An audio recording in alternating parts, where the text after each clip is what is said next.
Bienvenidos a UDI Arroba, al programa de Física Conceptual, segundo capítulo, los fundamentos de la mecánica. En el módulo 6 vamos a estudiar la ley de caída de los cuerpos de Galileo. Al terminar este módulo, el estudiante estará en capacidad de dar respuesta o investigar la solución a las siguientes preguntas.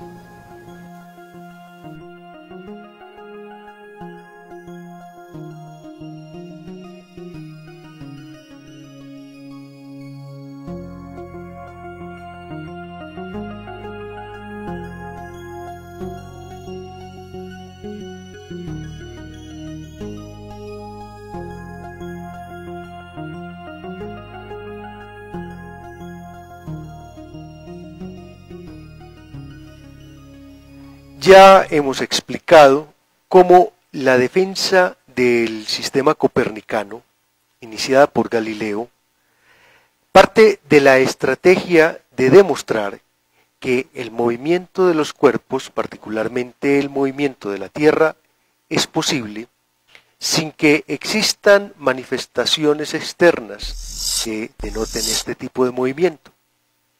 Habían fundamentalmente dos grandes objeciones a la aceptación del modelo copernicano. En primer lugar, la falta de evidencia sensorial del movimiento de la Tierra se constituía en dos términos. Primero, en una objeción a la posibilidad del movimiento, y en segundo término era el fundamento de la concepción aristotélica del movimiento. De acuerdo con esta concepción, para que un cuerpo como la Tierra se mueva, es necesario que exista una fuerza descomunal que produzca ese movimiento, y tal fuerza debería producir de alguna manera efectos que hicieran notorio este movimiento. La estrategia de Galileo entonces se encamina a demostrar que la concepción aristotélica del movimiento es errada. Al demostrar la inexactitud de esta concepción del movimiento, se abre el espacio para una nueva concepción del movimiento, que es la que Galileo va a poner a punto. Por supuesto, Aristóteles nunca pretendió hacer una física matemática o llevar a unas leyes del movimiento matematizable. Sin embargo, algunas conclusiones sí se pueden extraer de la concepción del movimiento, según la cual el movimiento es el efecto de una causa que o bien puede ser la propia naturaleza, cuando es un movimiento natural, o la violencia que se ejerce sobre el cuerpo cuando es lo que se llama un movimiento violento o un movimiento antinatural. En estos términos, era factible, siguiendo la línea de pensamiento aristotélica, pensar que si la causa de la caída de un cuerpo es, por decirlo así, su pesantez o su gravedad, un cuerpo 10 veces más pesado que otro habría de caer desde una altura determinada en un tiempo 10 veces más corto que otro. Entonces, se constituía de alguna manera la caída de los cuerpos en una forma de contrastar la validez de las concepciones aristotélicas del movimiento. Si la fuerza que actúa sobre un cuerpo es 10 veces mayor, su velocidad, o sea, el efecto de la acción de la fuerza, tendría que ser también 10 veces mayor. Claramente, esto no es una idea matematizable, porque si bien la fuerza que actúa sobre una carreta es la que ejerce un caballo, 10 caballos no van a producir una velocidad 10 veces mayor, porque sencillamente cada uno de los caballos tendrá una velocidad límite más allá de la cual la carreta no va a poder viajar, independientemente de que tantos caballos se coloquen para tirar de la carreta. Entonces, habida cuenta de que es esta concepción intuitiva del movimiento que nos dice el movimiento debe ser debido a una causa y las causas del movimiento deben ser una manifestación del movimiento, habida cuenta de que esta era la principal objeción al sistema copernicano, pues Galileo se va a encargar de demostrar que esta concepción es incorrecta. Y el primer objeto de estudio que nos va a dar cuenta de la incorrección de este modelo será precisamente la caída de los cuerpos. Es en la caída de los cuerpos, es en el motu gravium, como lo llamara Galileo en latín, donde estarán las claves sobre las leyes del movimiento. Galileo razona y piensa que a partir de primeros principios y de concepciones muy fundamentales puede, por ejemplo, demostrar la incorrección de la física aristotélica. Al demostrar la incorrección de la física aristotélica, será posible entonces pensar que la Tierra, aunque su movimiento no se sienta, puede estar en movimiento. Entonces, concentrémonos en la caída de los cuerpos y algunas claves fundamentales que tuvo Galileo para el estudio de la caída de los cuerpos. La caída de los cuerpos es un estudio que presenta características muy peculiares que la hacen particularmente difícil en una época como la de Galileo, donde no existían mayores recursos para la medición. Entonces, se dice que Galileo acudía a sus relojes naturales, por decir su pulso, y entonces que midiendo su pulso podía medir la duración de algunos fenómenos particularmente representativos. Por ejemplo, el periodo de oscilación de una gran lámpara colgada en una de las principales catedrales de Florencia. Entonces se dice que alguna vez asistiendo a una ceremonia religiosa, Galileo hizo una observación que será definitiva en la historia que nos proponemos relatar. Galileo observó que el periodo de oscilación de una lámpara que se encontraba muy cerca de una puerta y que por lo tanto era mecida por la corriente de aire que ingresaba a la iglesia y que hacía que la lámpara oscilara con una amplitud relativamente grande, el periodo de oscilación era idéntico al de una lámpara similar que, alejada de la puerta, oscilaba con una menor amplitud. Vamos a ver un video en el que podremos apreciar de una manera directa esta primera observación de Galileo. Observemos.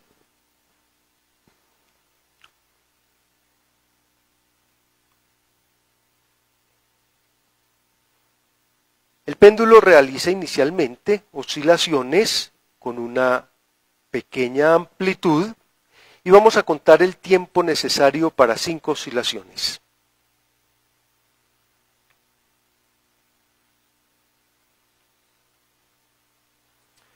...10 segundos. A continuación, el mismo péndulo realizará 5 oscilaciones con una amplitud considerablemente mayor.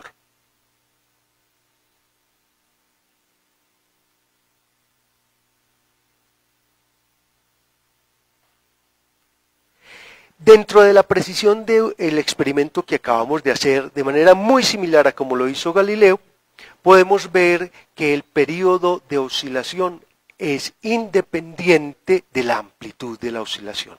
Este fue el primer gran descubrimiento de Galileo. Lleva a la posibilidad de construir relojes de relativa precisión cuyo periodo se puede definir controlando la longitud del péndulo. Entonces, empezamos a tener claves importantes respecto a los fenómenos asociados a la caída de los cuerpos, puesto que el movimiento pendular obedece exactamente a la misma causa o al mismo fenómeno por el cual los cuerpos caen. El movimiento pendular no es más que una caída detenida. Y vamos a ver cuántas claves extrae Galileo de este tipo de movimiento. ¿Cómo es posible extrapolar las conclusiones que se obtienen en una caída detenida, como es la del movimiento pendular, respecto a la caída libre de los cuerpos? Recordemos que la caída de los cuerpos se ha convertido en un argumento supremamente importante para sustentar la inmovilidad de la Tierra, al decir que si la Tierra estuviera rotando sobre su eje cada 24 horas, un coco caería de una palmera de unos 5 metros aproximadamente a una distancia de 500 metros de su base, lo cual nunca sucede y entonces se convertía en el gran argumento en favor de la inmovilidad de la Tierra. Entonces sigamos pensando en la caída de los cuerpos. El próximo experimento que realiza Galileo, también con el péndulo, es observar cómo afecta el peso el periodo de oscilación. Veamos la siguiente grabación.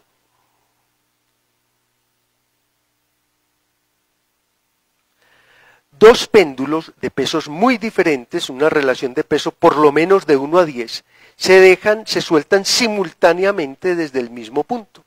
Podemos apreciar que la oscilación de los péndulos es sensiblemente similar. Entonces, tenemos en el movimiento de un péndulo una conclusión muy importante. El movimiento del péndulo no se afecta por el peso del cuerpo. Podemos nuevamente proyectarlo hacia la caída de los cuerpos. La caída de los cuerpos no es afectada por el peso de los cuerpos.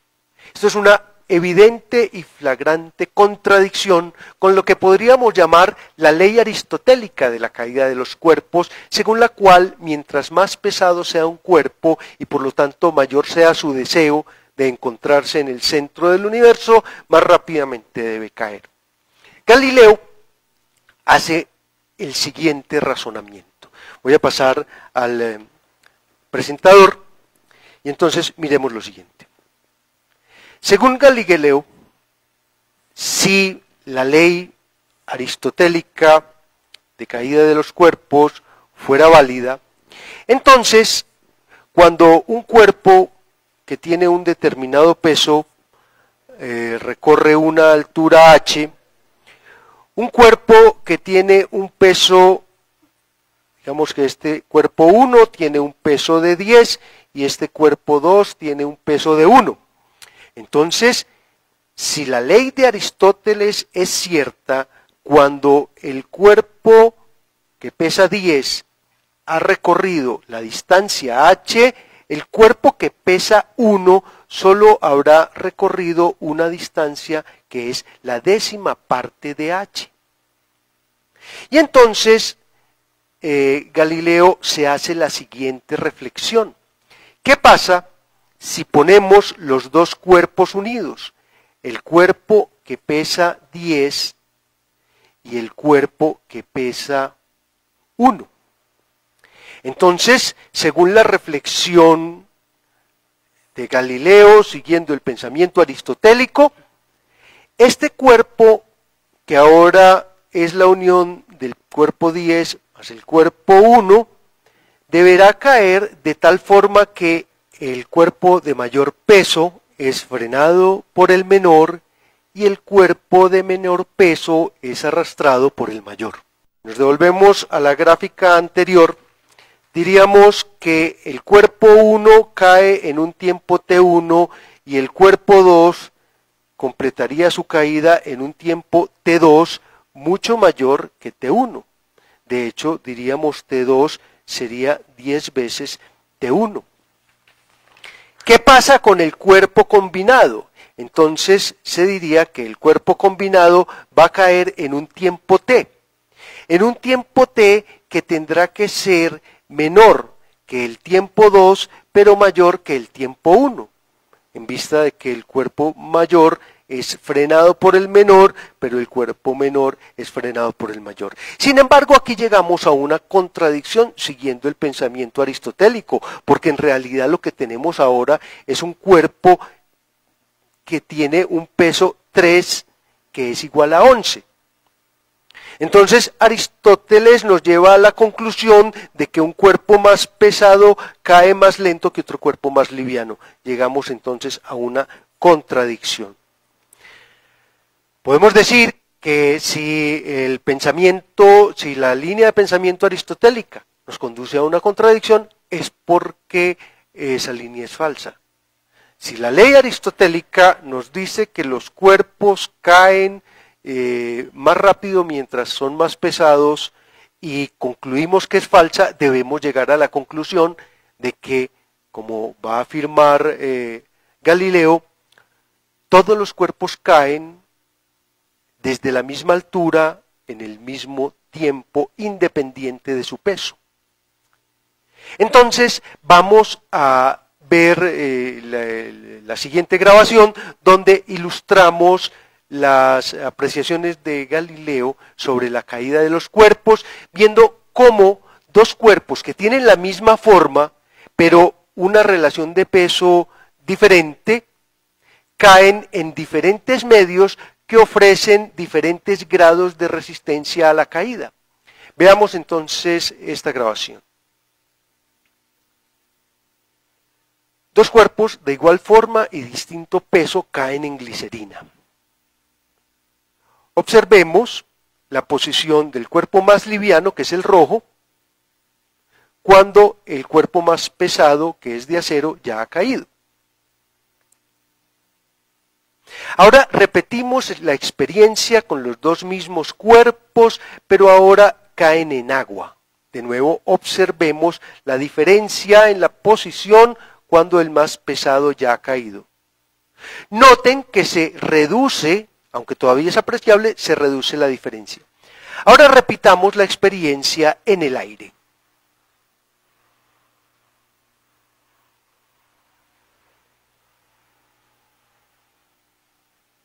Es difícil apreciar la diferencia en los tiempos de caída cuando los dos cuerpos caen en el aire. Entonces vamos a dejarlos caer, vamos a dejar dos cuerpos de muy diferente peso desde una altura considerablemente mayor.